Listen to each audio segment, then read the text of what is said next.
Well, kids, welcome to what I think is going to be a very, very fun edition of Rimshots with Sean, brought to you by Barstools and Bandtalk. I've been accused of overexposing this band, and it's my podcast, so guess what? I'm going to continue to do that. I've got Claudio, I've got Pasquale, all the way from Montreal, right, gentlemen? Yes, Absolutely. sir. And your podcast is The Kiss Army Nation podcast. the Kiss Army Nation podcast. I happened on these guys about late November.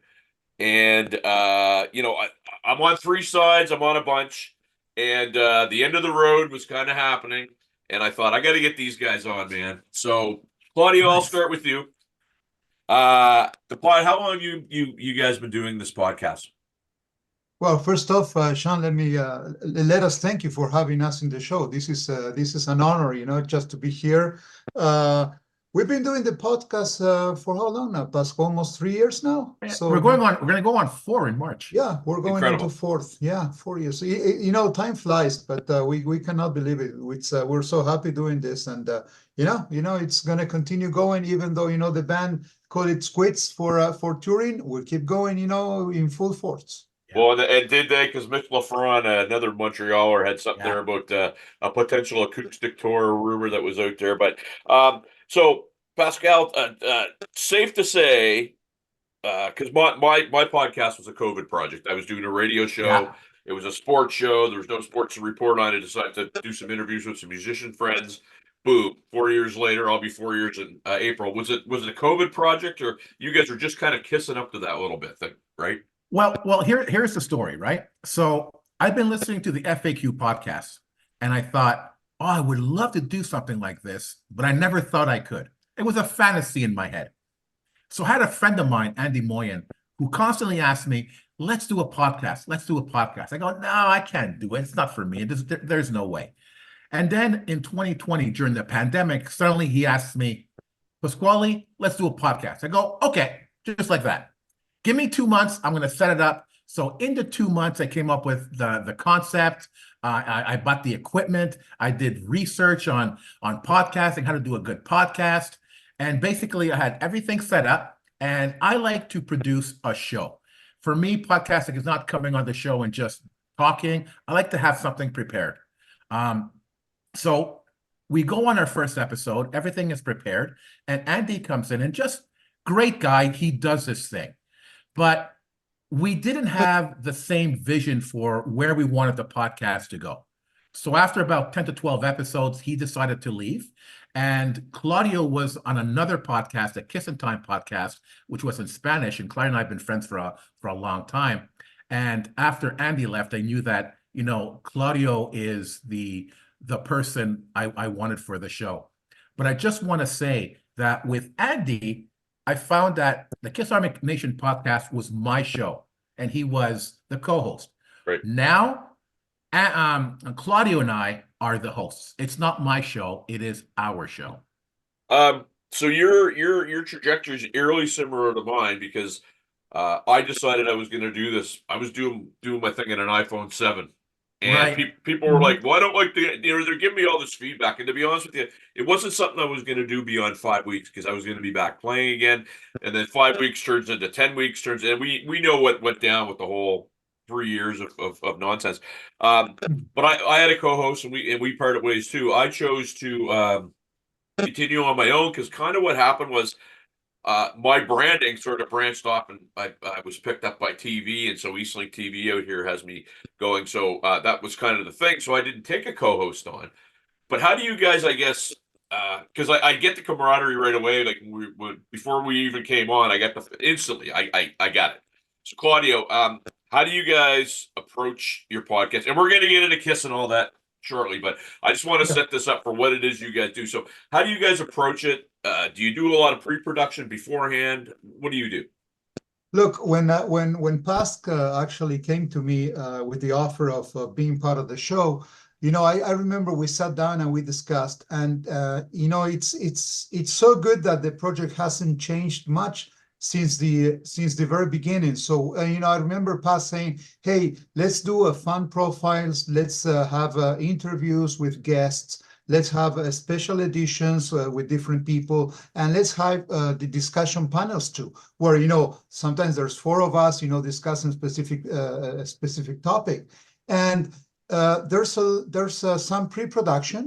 We always come up with a list of questions that we share with the potential guests. And actually, even for discussion panels, we share the stuff way in advance, so that we all know what we're going to be talking about.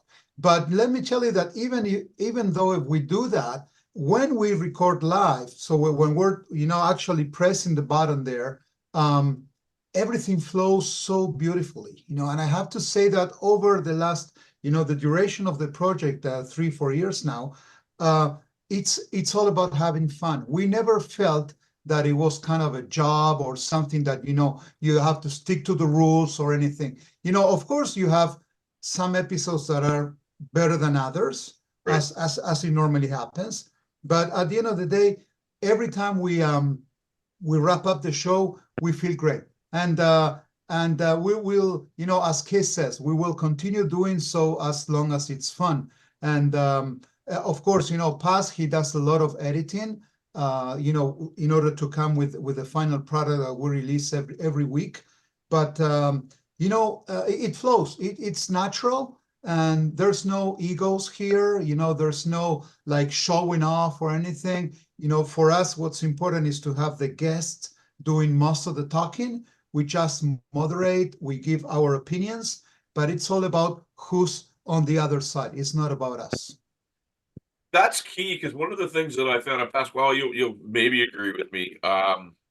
Sometimes you're talking to somebody, you ask them a question, you don't get the answer you want, so your tendency is to interrupt and try to redirect. And I was taught by a couple of people, hey, you know what? You listen. Maybe you don't 100% get that answer. You try one more time. Sometimes you don't get what you want. You move on. Yeah. How do you guys handle that when you have, because there's two of you, and I'm assuming sometimes you'll have a couple guests on there, sometimes, or a few guests. How do you handle the moderation part so that it doesn't get crazy and everybody's talking over one another? You talking about between Claudio and I? I'm just talking about how you guys moderate your guests and how you keep the flow going so effortlessly. Right. What Claudio said, it's true. We prepare the questions in advance and we give the questions to our guests. But people, we've been criticized as being too scripted. I don't think we are. We have the questions in advance. We give those questions to the guests for their approval, and so they have an idea of what we're going to ask them. But we don't stick to that plan necessarily on the show. It depends where the guest takes it. So sometimes, the guests, prepare their answers in advance. Sometimes they answer the question as is, and some guests, they read in advance and they actually answer the questions before it's asked. Right. And they're just talking and talking and talk. And we just let them. We just let them. And we see where they are in the script and in the questions, and we go off from there. So it's funny because yes, we do prepare the questions in advance, but the actual discussion, I feel, is very dynamic. Yeah. And where you say you're criticized for being too scripted, I love that, because I'll tell you why. That means that people are watching you. That means that people are offering opinions.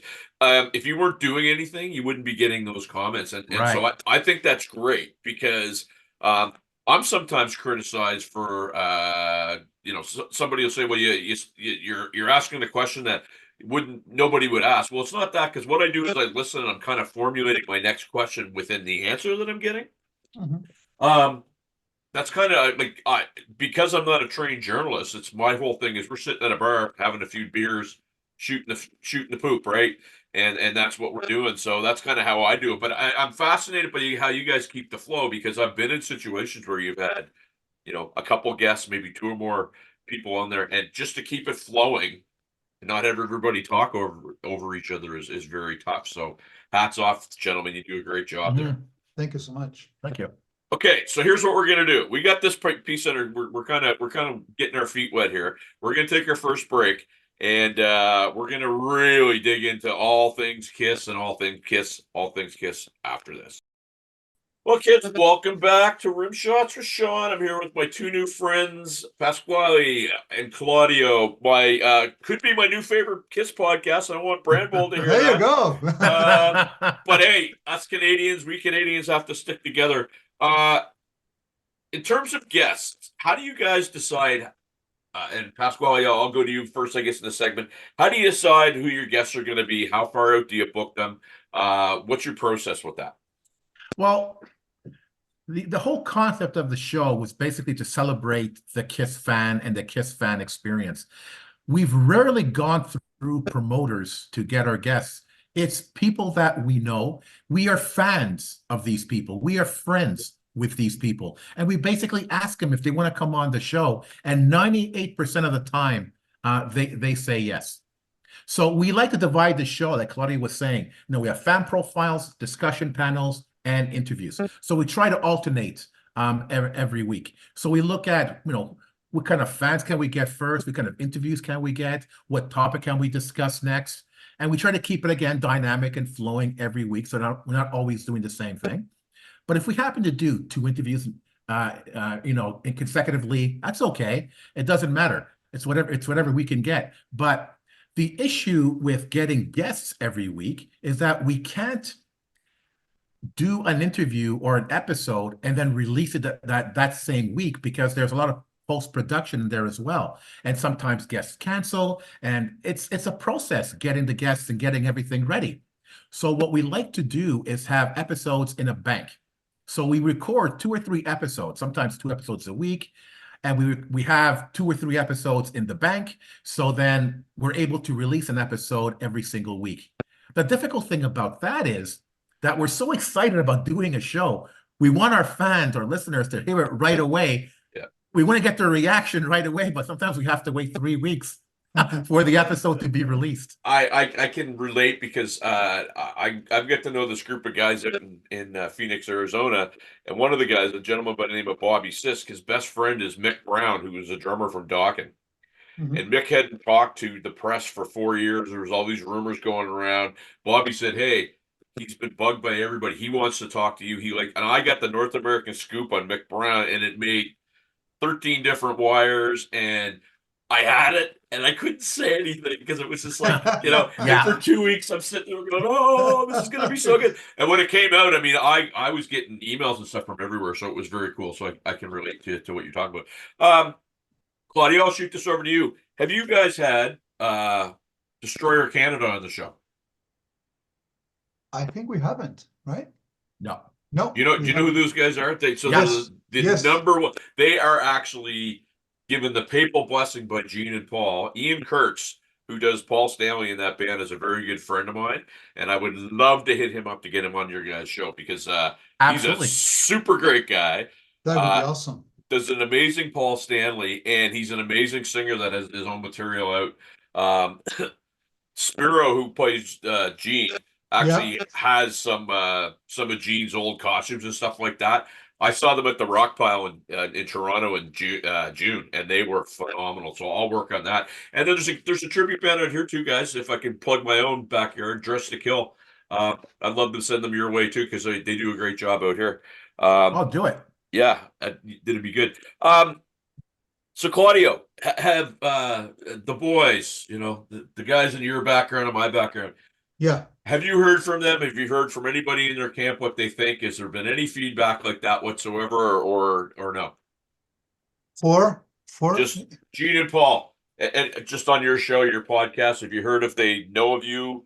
If they are supportive, not supportive?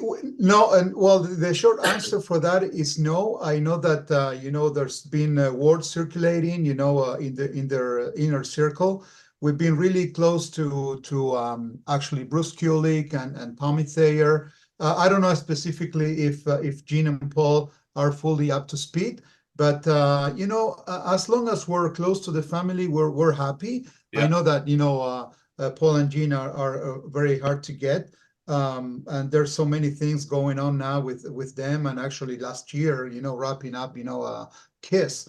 But it'll come. We're confident that with time it'll come for us. We're taking step by step, and we're happy with every accomplishments and achievements that we're doing now. We're not so anxious. It's gonna come with time, that's for sure. Yeah, and I mean, anybody that knows them, even Brandville would tell they're funny. They're funny people, right? Like about how they interact and stuff like that. So, Yeah.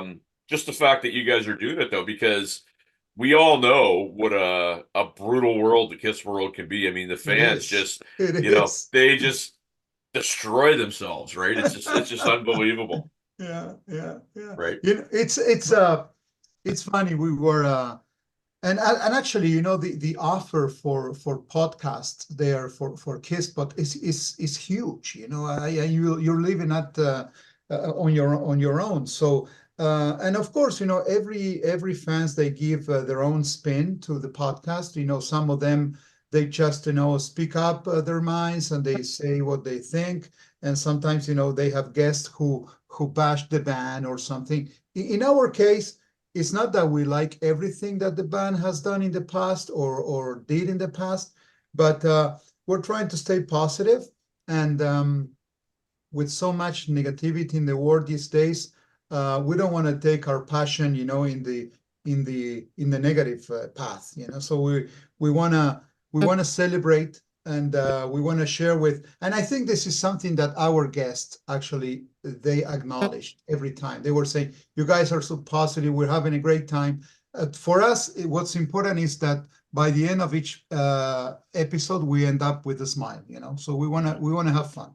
Well, you have to have fun because you know everybody knows. Well, not everybody. A lot of people think podcasts are easy and you make all kinds of money. And the last stat I saw, 43 million podcasts, and maybe 5% of them ever do anything Yeah. of any significance. So I mean, it's a tough grind, right?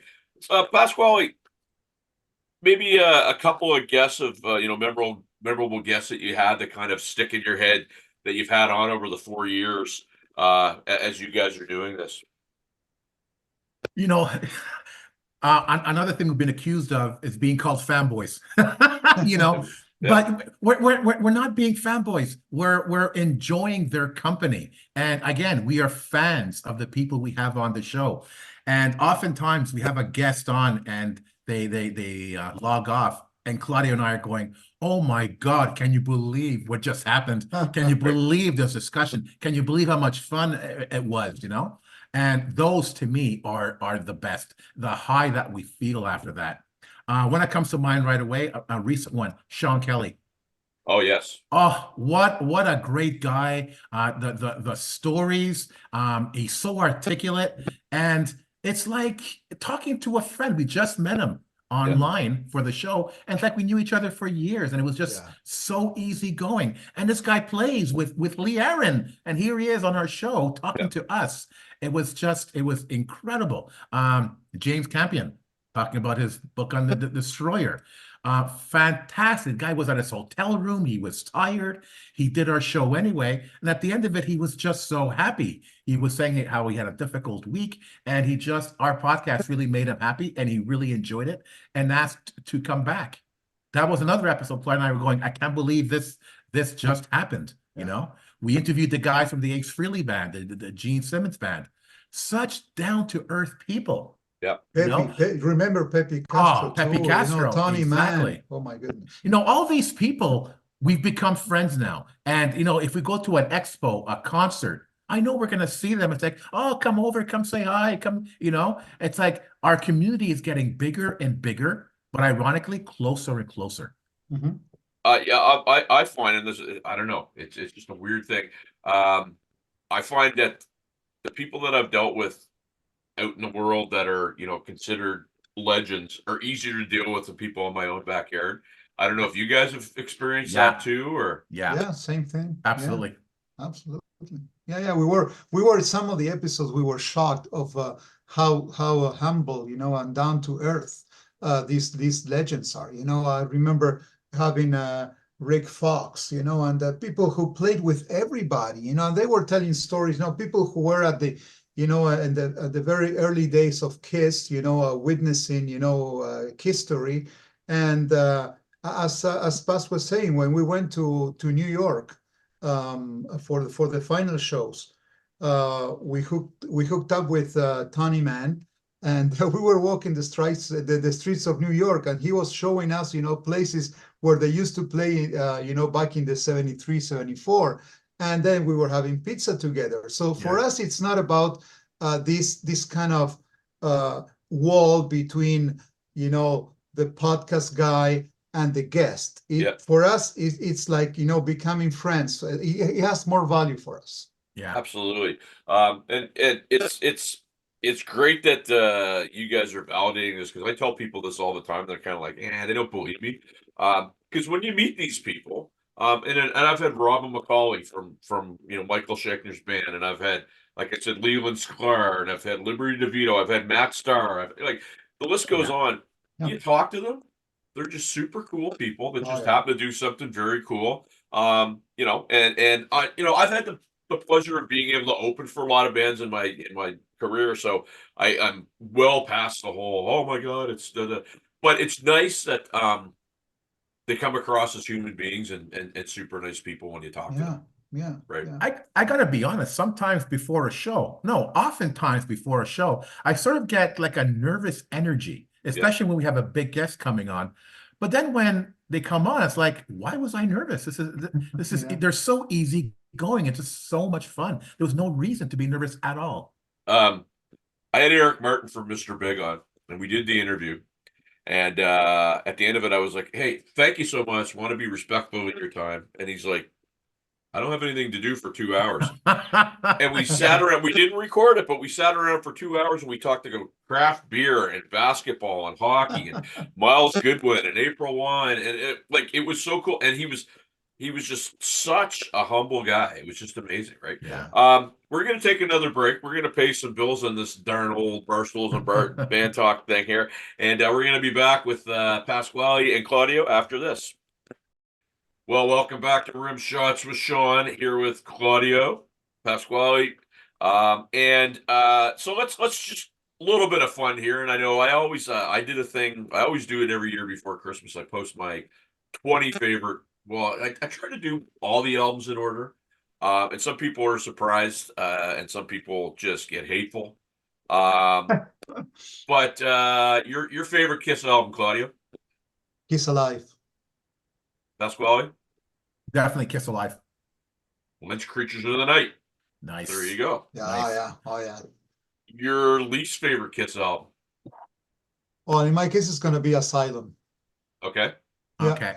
Carnival of Souls. I'm with you there. Because to me, I mean, the writing was cool, but it was kind of like, you know what? Here's my heroes now taking a shot at or trying to At grunge. Yeah, trying to be grunge guys, right? Yeah. And it was just favorite solo album. Oh wow, that's a good one. I like all four. Of course, one better than the other. But to me, Paul's is the best of all. Yeah. Yep, I agree. Definitely Paul. Do we have consent? I've said that because a lot of people say Ace. And I get that Aces is a little bit closer, but I always argue I think Paul's stuff was closer to Kiss, because I mean we really didn't hear Ace that much. He sang he sang on one album before that thing came out, right? So and a little secret that not a lot of people know, the last song on the first side is a song called Take Me Away Together as One.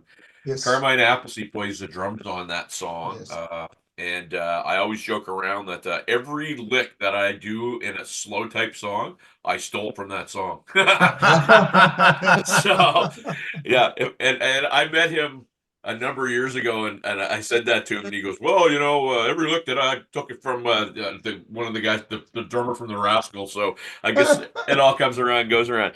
I'm going to ask this in a different way, because I probably know where it's going to go. Most left field record for those guys. Most. I would have to be the Elder. Yeah, I have to go with the Elder. Yeah. Yeah. I would say I'm going to say, okay, yes, but I read the book. Did you read the book Shout It Out Loud, The Making of Destroyer? Yeah, from James Campion. Yeah, I always thought the elder until I heard the process and read the process with Ezra yeah. about how he took basically guys who, when I was growing up, I just thought they were prodigies, and obviously they weren't. But the process that they went to record that album to me was mind bending because if you thought about it, Peter was almost 30, right? But the rest of them were in their early 20s. And to be under that pressure from somebody of that high level and to be able to get what they got, I thought was just astounding. So Phenomenal. Destroyer for me went there. Oddly enough, of that era of the three up to Kiss Alive 2, it's my least favorite of that three. But Right. the Elder for me isn't, because I tell you, I started getting into drums when Eric Carr was in the band. Okay. And I remember the People magazine, the cover he was on there, and when the Elder came out, it was just like, I don't care if it sucks, it's Eric Carr. It's Kiss. That's And right. to this day, he plays some brilliant stuff on that album. Oh yeah. Oh, yeah. I'm gonna say, okay, favorite, if you could pick any member of the band, your favorite member of all of them. Well, my favorite member of it's Gene. It's Okay. Gene. Definitely Gene. Yeah. No, for me, it's Paul Stanley.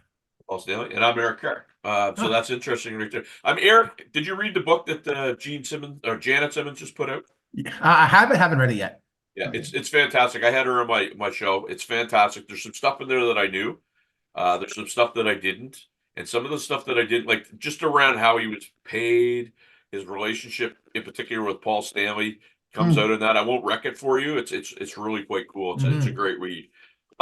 Did you have the chance, Sean, of meeting Eric? I did not. So they were supposed to play in Halifax in 1990 on the Hot in the Shade tour. And I had tickets, so it was them with Winger and Slaughter. And Okay. Paul Stanley broke a rib, and pretty sure the ticket sales were soft. Anyway, Winger and Slaughter wound up at a local club that I used to go to all the time, but I never got to. And Rod Morgenstein from Winger was doing some drum clinics, and Eric was supposed to be doing some too. And then he ended up going, I think, to Maine or Boston, and that would have been my chance, and I didn't get an opportunity to. Ouch. So yeah. Yeah, but I get to know his sister a little bit, Loretta. Yeah. And I mean, just, you know what? To me, he's a guy that really was just super happy to be where he was, and always thought he was blessed and thankful for his spot. So I just liked him because of his, I guess, his humbleness and Absolutely. Yeah. Loved by every fan, he was loved. Absolutely. And just such a great story, just of the fact that he was within days or weeks of quitting and music altogether, and then that happened was pretty cool. So how many times have each of you guys seen Kiss? Oh boy. Yeah, well, go, Pasc. I got into Kiss in 1976. My first show was in 1979. I was 10 years old. And now I am 55, and I saw them 76 times. Oh, wow. Well, my first time, I don't know if Sean, you're familiar with my background, but I'm originally from Argentina, and I moved to Canada about 20 years ago. And as you know, the first time that these guys went to Argentina in particular was in '94. So that was my first time ever. And since then, I've seen 40 shows. 40 shows. Yeah. Well, I'm ashamed to call myself a fan after talking to you guys. I have seen a grand total of 4. Well, it would have been 5 had Hot in the Shade happened, but it didn't. So I saw the reunion show in Toronto at the Skydome. Okay. I saw the farewell tour at Cops Coliseum in Hamilton. They played an outdoor concert here in Halifax that I saw. It would have been on the Alive 35 tour. And then they were touring, I think, for Monster here in Halifax 2013, and that's the last time I saw them. But it was cool because they came into town and stayed a couple days after the show, and they were turning up all over town. And I mean, if you've ever been to Halifax, everybody here loves to hear Nova Scotia in movies and whatever. So it was like, the local newspaper, Gene Simmons is over there, and it was just really funny. You get the news. Yeah, he wound up at this fish and chip show. There's a place called Eastern Passage, just about 15 minutes from where I live, and people were going out there because he signed the book, and they were trying to tear the book apart and all this stuff. It was really funny. So anyway, good stuff like that. You know what, we're going to take one more break, and then we're going to come back, and we're going to see where we go after this. Well, welcome back to Rimshots with Shot. But this is a record-setting fourth segment. I don't normally do three segments, but I mean, I've got fellow Kiss fans here. I've got guys that are doing a podcast that's kicking some ASS, and so I thought, you know what, we'll do one last segment. So, you know, you guys said you're almost 4 years in March. Have you? I guess you can't foresee where it goes. Are you happy with the trajectory of where the podcast has gone? Do you want to do some different tweaks? Do you have some goals to do some different things? Or are you just going to kind of head on down the road and see where it takes you? Interesting question, because Claudio and I got together during the holidays and had a holiday breakfast to discuss where we're going to go with the podcast. And we both decided that we like what we're doing right now. We like the general concept of the podcast, but can we do something to take it a little bit forward, doing something a little bit different? So we came up with doing a short. We call it what do we call it again? Let me know. Yeah, let me know. Yeah, Short talk. let me know, a short kiss. And basically, we choose a topic, or it could be an unboxing, something, and we discuss it for about 10, 15 minutes. Just the two of us. Just the two of us. Because one of the limitations of our show is that, again, it's an interview show. So we're not always talking about up-to-date stuff, because one, we have guests that we're interviewing, and two, oftentimes they're episodes in a bank, and we release it weeks later. So by that time, the news have changed. So this will give us an opportunity to talk about more up-to-date stuff as it comes out. Well, that's interesting because, I mean, you know, are they gone? I don't think they're ever really going to be gone. I mean, it was just announced that Gene Simmons is doing something down in, I think it's Brazil, and you know, Paul Stanley, within I don't know, 2 or 3 weeks, he's got an art show that's going on. Yeah. Claudio, I'll throw it over to you. What do you predict we're going to see out of? Because you know the Avatar thing. I mean, say what you want about that. I mean, the fans went nuts on that. And it's like, really? Did you like? What do you expect? You know, they're selling coffins, they're selling condoms, they're selling lunchboxes, pinball. Like, really, what did you expect? Like, you can't not think that, you know, anything that you can get a logo on, they're going to sell. What do you think we're going to see out of these guys? You know, short term and long term. Well, look, you know, it's hard to predict, but you know, from the band, what I can see is actually Gene Simmons. You know, he's going to continue being deeply involved with the band, trying to release all kinds of stuff. I don't see the same reaction from Paul. I think that Paul was like a bit tired of Kiss, and he wanted to wrap it up. But I hope actually that they keep releasing box sets, that they keep releasing, you know, Off the Soundboard series. Something special needs to happen for the 50th anniversary of the first album, you know, definitely. So we really hope and cross fingers that they're going to be releasing the box set. You just said it, you know, Gene announced, you know, playing with his band in South America, Brazil. I think he's going to be touring most likely, you know, US and Canada for sure. I think that Paul is going to go with his Soul Station you know, band playing here and there.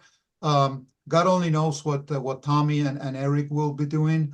But you know, I think for the first year, I think they're gonna kind of take a little bit of a break and you know, settle down, and then they're gonna continue to do something. You know, look, in one of the sound checks, they were talking about you know, continuing with the Kiss Cruise. I think Kiss Cruise will continue. There's going to be most likely Gene Simmons band there. You know, maybe, I don't know, Tommy playing with Black and Blue. Who knows? You know, Yeah. And maybe Eric playing with Bruce Kulick's band. But yeah, I think they will not stop. They will not stop. So they will continue doing something for sure. God, 5 years ago, I did the whole, you know, if they ever split up, you know, they're gonna do almost like the Rockstar and Excess thing where. Yeah. You know, they're going to find 4 guys that are going to do the, you know, the Alive, 4 guys that are going to do the Alive 2, 4 guys that are going to do the no makeup, and have this thing traveling. And lo and behold, Doc McGee last year said, you know, and I mean, you know, I'm not sitting there saying I came up with the idea. I mean, and really, they're as close to a franchise as you're going to get, I think, out of the rock scene. But you know, we get these rumblings now that Paul's son, Eric, says that he doesn't want to.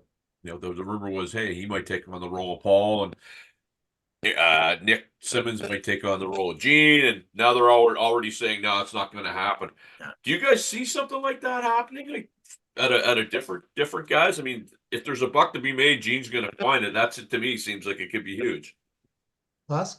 I think if that was going to happen, it would have been announced by now. I think the original idea was to do a Kiss 2.0, but I think from the fan reaction, they thought, ooh, not sure this is going to work. Let's do something bigger, something better.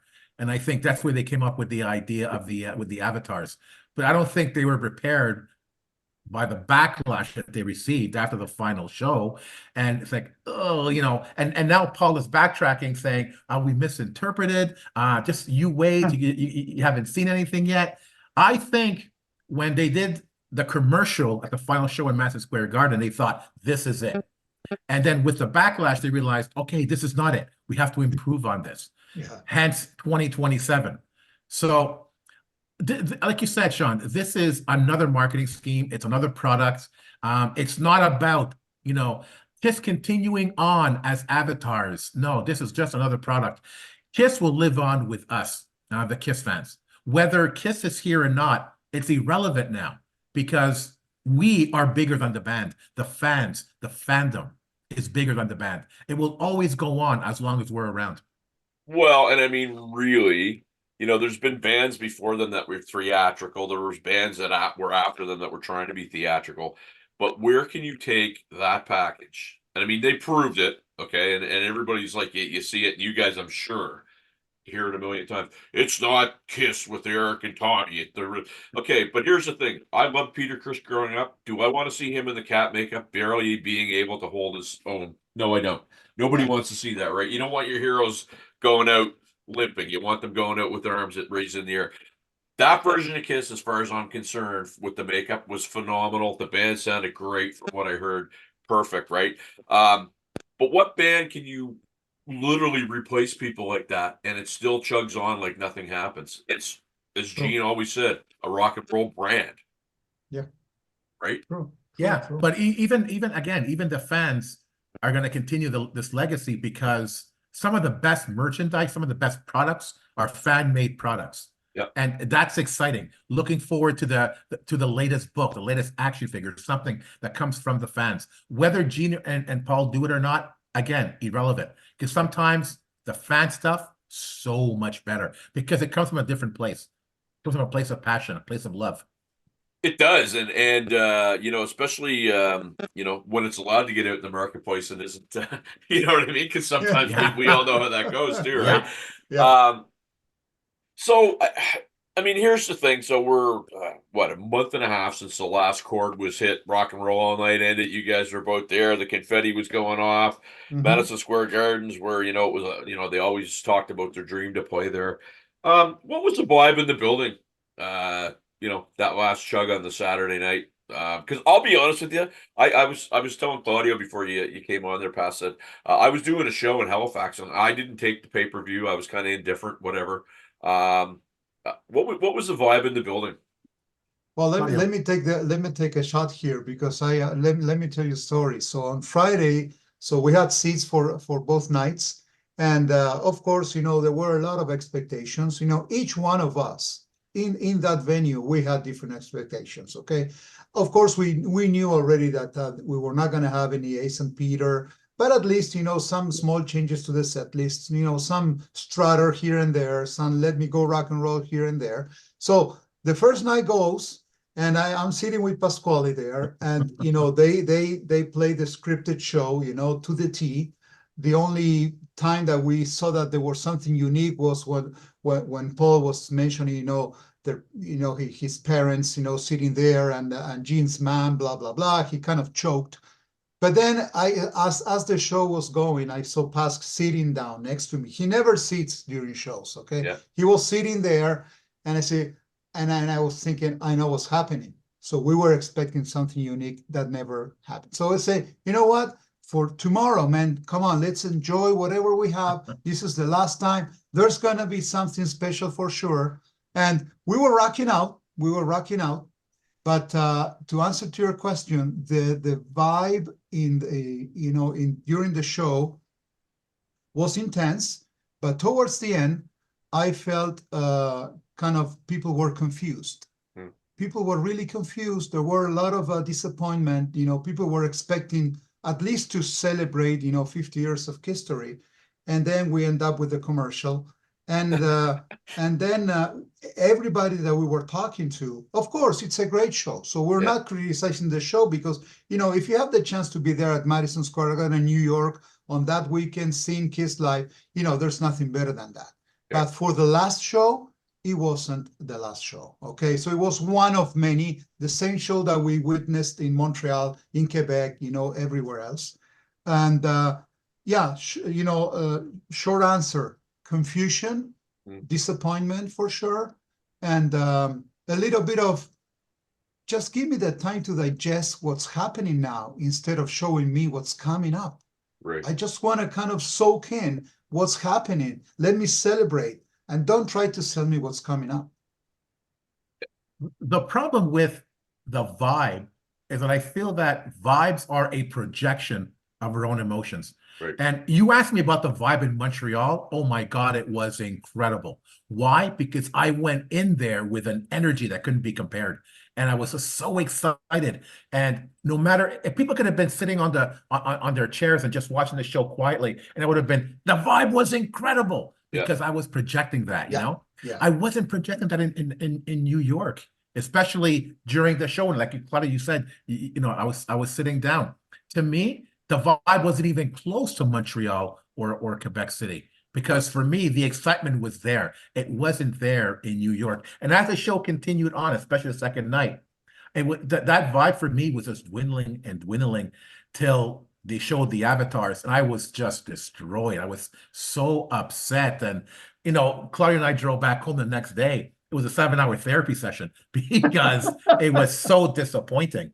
Well, and I'll tell you, so when I saw the reunion tour in '96, I was just like, I could not take my eyes off. I mean, Sebastian Bach was in the front row, and you could tell he was trying to get me up, and they were like, no, we're sticking to the script here, dude.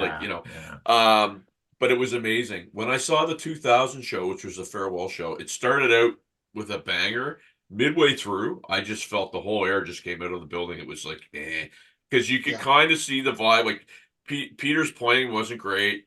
Ace was fine, but it kind of went like this, and then it picked back up a little bit. When they played the outdoor show, it was raining that night, so it was just okay. But then when they played in 2013, it was lights out again. And I had a discussion with somebody. It's kind of like being in a band and playing a wedding, right? For me, when I play a wedding, it's just another gig. For the people who it's their wedding, it's a big deal to them. And so that's kind of what I said. It's like, you guys it was your wedding, It maybe is they true. they didn't treat it like the same way you would have. So, I mean, it's just the way that it goes, right? It is true. It is true. Yeah. Good point. They pretty much stuck for that entire tour to the same set list for the most part towards the end. Yeah. So I saw it got to the point for me, like, I'd look at something that would come up on Blabbermouth and I'd be like, Kiss opening. It's like, do I need to hear Detroit Rock City for the 57th friggin' time, right?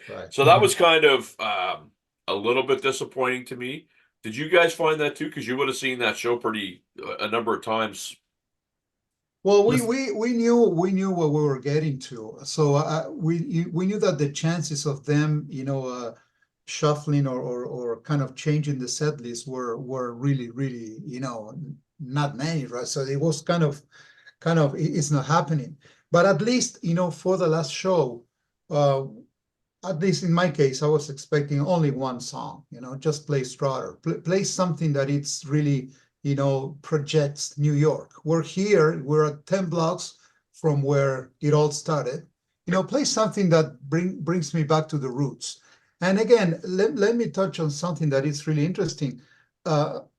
so many expectations, each one of us, we were waiting for something different. It is true that the band cannot give everything that everybody wants, but it is true at the same time that it was the final show. And I think that even instead of putting the avatars at the end, they could have announced it, the week after or the day after. Right. And they could have put a video montage, thinking Eric Carr, Bill O'Coin, Neil Bogart, the crew, Mark St. John, Vinnie Vincent, some of those guys, that's history, you must have heard, what Bruce said lately, saying that. Well, I've been hearing, and he, Bruce is a class act, and I mean, That's right. That's about, I guess, as close to salacious as you're going to hear out of him. But that to me almost seemed a tad bit of frustration on his part. Of I don't know, course. right? Yeah. Must. But listen, I saw the end of the road 13 times. Wow. Since 2019. And the first 11 times I rocked it out, and it was the exact same show. Yeah. That is not what I was expecting or wanting for the final two shows in New York. And Right. Kiss took over New York.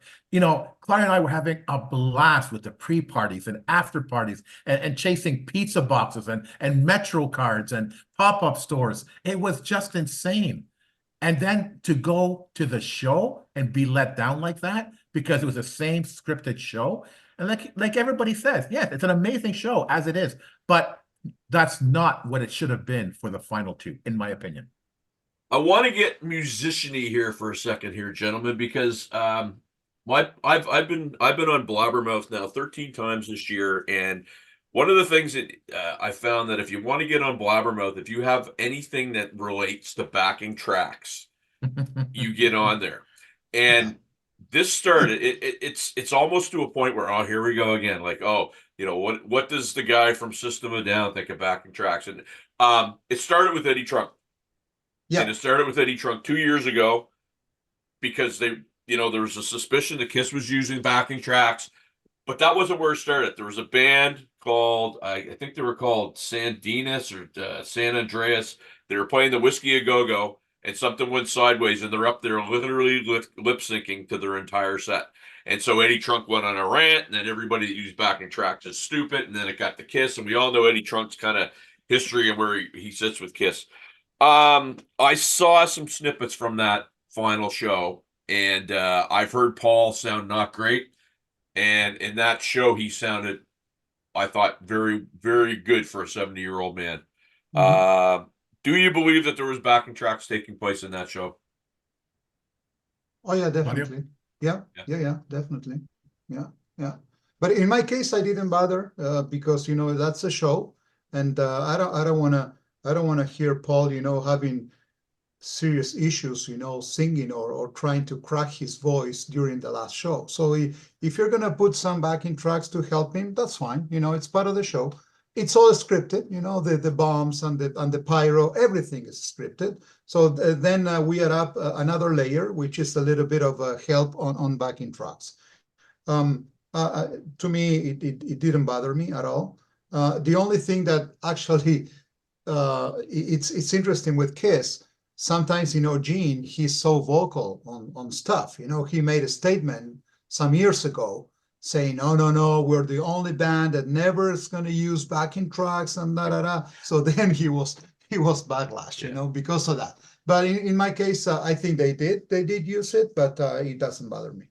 Pass? I think they used it less than they normally did on that particular tour. I just felt Paul's voice sounded more authentic, and his voice didn't sound great. I think that was his voice that we heard on stage, especially for night one. Because what I saw, I mean, and I've heard him, like when he played here in 2013, my favorite song of all time is Love Gun. And they did the old out onto he went out on the very end of the thing, and he was out there, and I was 25 feet from him. I could hear his wonders, and he was struggling on that tune, which broke my heart because when you used to hear him sing that back in the day, it was just incredible. That song. Yeah. But my whole thing about it, and don't get me wrong, Eddie Trunk's a legend. I mean, he is, but it's just like you listen to a show, and if you got to hear him grind on one more time, yes, we know what Paul and Gene have done in their career. We know what motivates them. It's almost like and he keeps doing it to win more people over. Yet, as Michael Brandvold says, forget the haters, we won, right? So I think we got to get to the point now where, hey, what's done is done. The show as we know it is kind of over. We got to say, hey, no tears, no tears. Be happy it took place. What do you? I guess as now we're kind of waiting for the next phase of whatever the heck it is we're going to follow and report on. What would your message be to some of these folks that just seem to tear themselves to shreds on your podcast and comments and three sides and all the other ones? Life is too short to be negative. If you're going to enjoy something, enjoy it. If you don't like it, get out and find something that you enjoy, because that negativity is just not worth it. Well said. Yeah, what I can add to that, it's we're on the same length with Pasc on this one. I prefer to be criticized for doing something than do nothing. Okay, so we're doing this thing which we love, and it's not supposed to be perfect, but this is what we want to do, and we're doing it. So we're living the dream of having a podcast out there, and there seems to be more and more people who liked it. And but there will always be haters and people who love to criticize. But that's life, right? So it happens not only in music and with bands, it happens all the time. And with social media now, that everybody's entitled to criticize no matter what. It's first off, do something, before giving your opinion on someone else's. It's But funny. one last thing. Yeah, go ahead. I was just going to say one last thing about our show. It'd be so easy to do a show that's controversial and negative, and the numbers would skyrocket. I would rather do something positive and have 2 viewers than doing something negative and having 10,000. And I'm glad you said that, because that's always been my thing. So when I don't do pre-pro like you guys do, because I tape. But I'll get the guests, and what I ask just before I start every time, is there anything you don't want me to cover? And they always say, nope, if I don't like something. And I never take that as, hey, remember the time you were caught with that, 20-year-old girl in the back? I don't even go there ever, because in my mind, I want them to know that, hey, it's not going to be sprung on you, and then it never is, for a couple reasons. One, because I don't think there's a lot of class and honor to it, but two, it's a heck of a way to try to get people back on your show if you're remembered as a guy that sprung something stupid that didn't need to happen. Right? Yeah. So I guess last go here, gentlemen. Where can my viewers, because I found you, where can my viewers find out where you guys are, tune in, watch, follow, you name it? Well, you could follow us on YouTube. You could find us on Podomatic, iHeartRadio, Spotify, wherever you listen to podcasts. We're also, we have a Facebook group, we're on Twitter, and we're on Instagram. Fantastic. Yeah, it's always about Kiss Army Nation podcast. You type it in, and there's a lot of stuff that is going to come up. We're episode 130 something, 139 or something like that. So yeah, really happy. And again, Sean, we really appreciate the chance that you're giving us to be in your show. So thank you so much. It's been awesome, and you'll be in our show next. Absolutely. I can't wait. And I won't record this, but I get a couple other suggestions that I'll maybe throw your way after this. So gentlemen, thank you so much for doing this. I feel like as soon as I'm in Montreal, I can look you guys up and we'll go somewhere for a beer and hang out and talk all things Kiss. Absolutely. Anytime. Peace. Rimshots and Sean. We'll see you soon.